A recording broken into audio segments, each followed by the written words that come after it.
මඩ සෝදාගත් පසු රජකම අරගන්න ගොවියා සුදුසුම කෙනාලු රටක උපන්න නොලැබුණාට රජකම ණය තුරස් ගෙවන්න අස්වනු ළඟ වටිනා ලන්සුවක් තියන්න. ඉතින් good morning ළමයි. ඔයාලා බලන්න ඇති උදේ පාන්දර මොකද මේ සින්දුවක් කියන්නේ මේ වනගත වෙලා තියෙන්නේ කියලා. ඉතින් මේ උදේ පාන්දර දැන් වෙලාව 6:00 විතර ඇති. මං ඇත්තටම ආවා පොඩි තැනකට. මං ඔයාලට පෙන්නන්නම් කොහොම ඉන්න.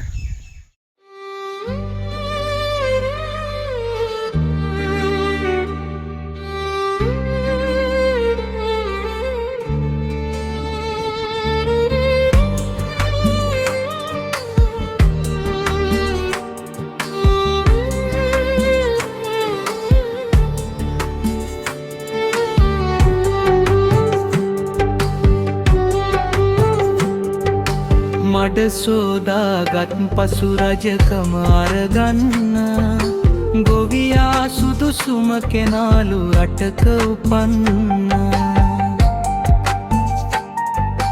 නොලැබුණාට රජකම ණය තුරස් ගෙවන්න අස්වනු ළඟ වටිනා ලන්සුවක් කියන්න. ඉතින් ළමයි අපේ මයින්ඩ් එකේ රිලැක්සින් එක කියලා කියන්නේ අපිට උපරිමෝණ දෙයක්. අපේ මනස හොඳට තිබ්බොත් තමයි අපිට හැමදේම කරගන්න පුළුවන්, වැඩ කරගන්න පුළුවන්, හැමදේම කරගන්න පුළුවන් අපේ මනස හොඳට රිලැක්ස් එකේ තිබ්බොත්.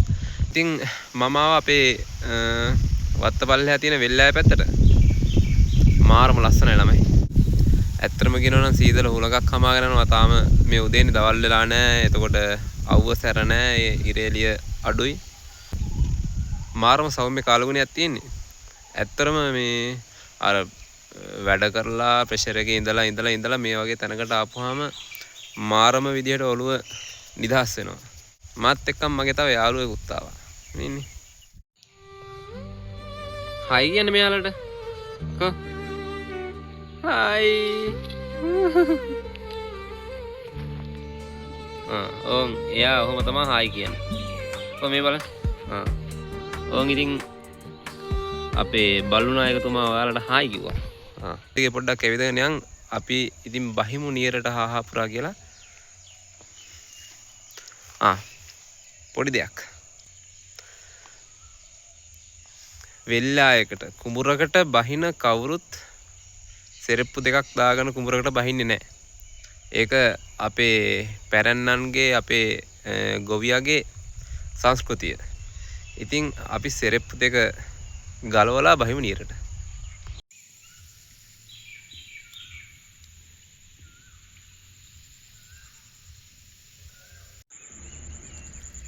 ඉතින් ළමයි මේ තියෙන්නේ වක්කඩක්. මම දැන් මේ යන ගමන් සෙට් උනේ. මේ වක්කඩෙන් තමයි ලියද්දකින් තව ලියද්දකට වතුර යවන්නේ. මේ ඉතින් අපේ බල්ලගේ වැඩේ. බලු. මේනෝ. ඔය කොහෙද යන්නේ? ඉතින් ළමයි අපි යමු ඉස්සරහට. මම ඉතින් පොඩ්ඩක් මේ පරිසරය දිහා බල නිර්දිගේ ඇවිදගෙන තව ටිකක් පල්ලෙහාට යනවා. මේ සුන්දරත්වයේ පිටිපස්සේ වට්ටම කට්ටක් තියෙන්නේ. මේ වීයට පී දෙන්න කලින් මෙතන මාරම ගේමක් ගහනවා ළමයි. මොකද මේක පටන් ගත්ත දවසේ ඉඳලා මේ නියරවල් රහින්න ඕනේ, හාන්න ඕනේ.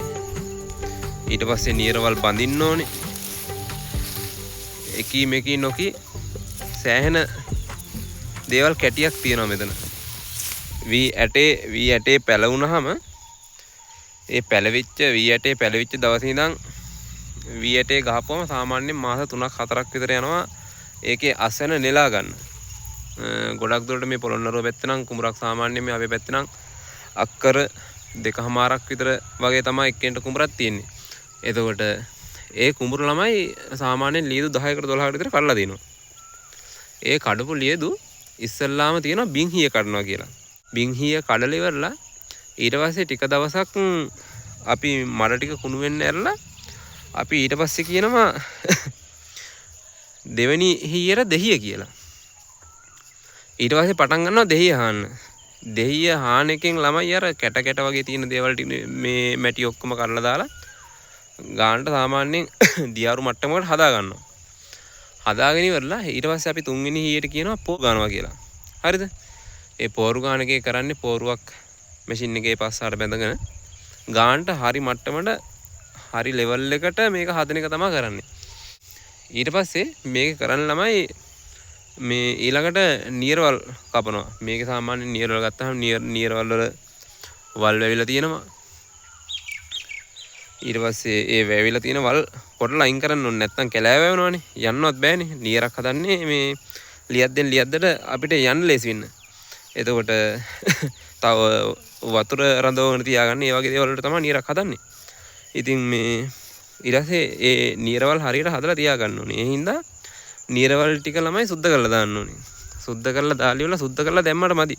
මොකද දන්නවද? මොකද සුද්ධ කරලා කවදා හරි දවසක ඔය නියරවල් නැති වෙලා යනවනේ කපලම. ඒ හින්දා මේ සුද්ධ කරලා බෑ. සුද්ධ කරලා ඉවරලා මේ නියරවල් ටික ආයෙම බඳින්න ඕනේ තිබ්බ ගන්නට. ඒ කියන්නේ වාල් නික උදාහරණයක් විදිහට කියන්නකො නියරකින් අගලක් කපලා දානවා කියලා. ඒ කපලා දාන අගල ආය අපි මඩ තට්ටුවක් තියලා වහන්න ඕනේ. නැත්තම් ඒක කපල් ඉවරලා නැතිලා යනවනේ. එහෙම බෑ. ඊට පස්සේ නියරවල් කපලා නියරවල් බැඳලා ඉවරලා ඊට පස්සේ ඔන්න වපුරනවා. මේ ඇලවල් එහෙම ලියදුවල ඇලවල් ගහනවා කියලා ගහනවා. ඒ ඇලවල් ගහන්න ඉක්මනට වතුර බස්සන්න. මොකද වතුර තියෙද්දි මේ වියට ඉස්සම වතුරත් එක්කන් යනවනේ. ඒ හින්දා එහෙම බෑ. වී හොඳට මඩර අල්ලන්න ඕනේ. ඒ මඩර අල්ලන්න ඕනේ හින්දා ළමයි ඉතින් මේ ඉස්සලාම හොඳට වතුර ටික බස්ස ගන්න ඕනේ. වතුර ටික බස්සලා ඉවරලා අපි වපුරනවා ළමයි. ඊට පස්සේ ඕන් පටන් ගන්නවා ඒක හැදෙන්න. ටික ටික හැදෙන්න පටන් අරන් ඉවරලා මෙන්න මේ වගේ තියෙන තත්යකට මේ දැන් මේ තියෙන තත්ත්වෙට හිමීට ගහ මාස දෙක තුනක් තිස්සේ හැදිලා මේ ඊට පස්සේ අවසානට කොහොම හරි වී කරලා පූදිනවා. වී කරලා පූදිද්දි ළමයි තියන්නේ ඒකේ බොල්. ඒ කියන්නේ ඇටයක් නැහැ නේ අතරම. ඇටයක් නැහැ බොල් තමයි තියෙන්නේ. ඊට පස්සේ වී කරලා පීදිලත් මේ ටික කාලයක් යද්දි ඔන්න ඇට ඇවිල්ලා කරලා පාත් වෙලා කරලා බිමට නැමිලා ගහ කහ පාට වුණාම තමයි ගොයන් කපන්නේ. ඊට පස්සේ ඉතින් හාල් විදියට අපේ ගෙදර බත උයන තැනට එනකම් ඉතින් මේ ගොවියාගේ මහන්සියේ ප්‍රතිඵල තමයි එක අපේ බතේ ඉදෙන තැනට එනකම් ඉතින් ළමයි මේ වගා කරන හාල්ලට එනවා. ඔන්න ඒකයි කතන්දරේ. මම මේ ඇත්තට මේක බලන්න ආපු ගමන් මම මේ වලත් එක්කන් ටික වෙලාවක් හරි කතා කරේ. මේ මෙහත් පස්සේම තමයි.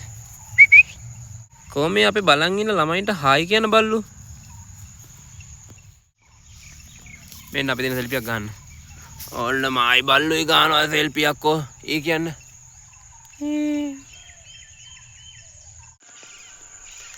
ඉතින් ළමයි දැන් නම් ටිකක් වෙලා ගිහිල්ලා ඔන්න.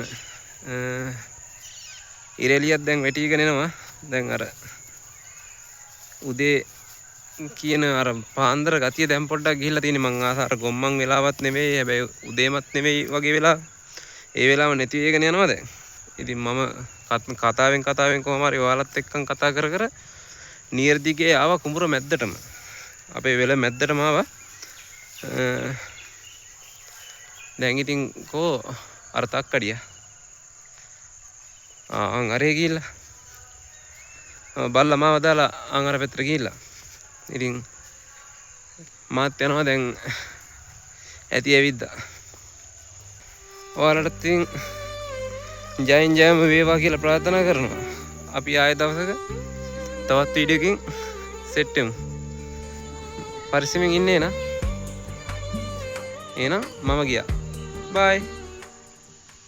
මඩ සෝදාගත් පසු රජකම අරගන්න ගොවියා සුදුසුම කෙනාලු රටක උපන්න.